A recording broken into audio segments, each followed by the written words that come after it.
don't know how much you know about school districts in Lyon County and schools in general in Lyon County, but there are only 23 public schools in Lyon County right now.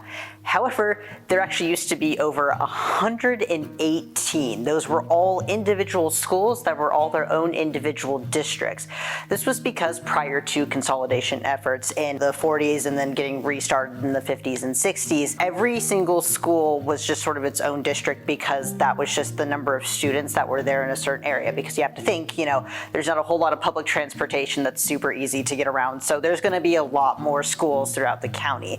Now, as public transport becomes more available and concerns about what's being taught in those schools, whether or not there's what the level of standardization is for the curriculum, they start consolidating schools into smaller and smaller districts. So now we have, I believe, 3 school districts in Lyon County and only 23 public schools compared to, the 118 school districts that existed prior to that. But the very first one that we had was actually district number 14. I'm not sure why it's district number 14 if it was there first, but I think that they just started numbering the districts later after, they had built so many schools. But it was built by George Kirkendall, who had actually passed through Lyon County on his way to California in 1847.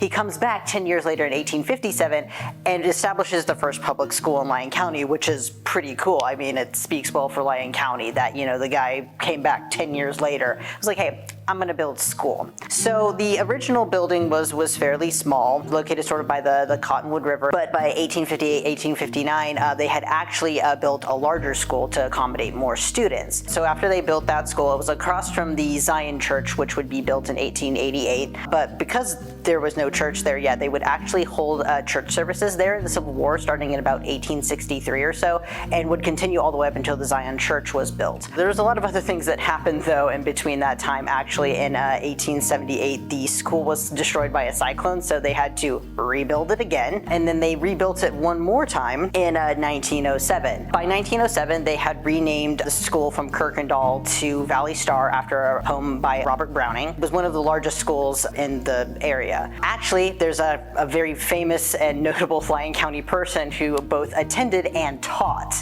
at Valley Star School. That would be Edward Rees. Actually was a student in one of the older buildings for Valley Star School, and then was the first teacher in the building that they built in 1907.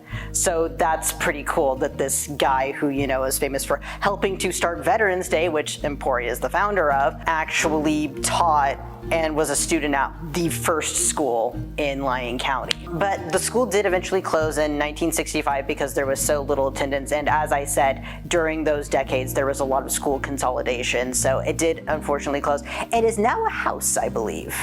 I'm not sure who owns it. It's private property, so we couldn't go and film there. But that's why we're here in front of this, which is actually an oleo curtain from the school. An oleo curtain is, it's just a curtain that they use it for advertisement and to have a curtain for a stage. But yeah, that's Valley Star. It's the first school district in Lyon County, and we're really lucky to have one of, I think personally, one of the coolest artifacts in our collection came from that school. So I don't know, I think it's cool.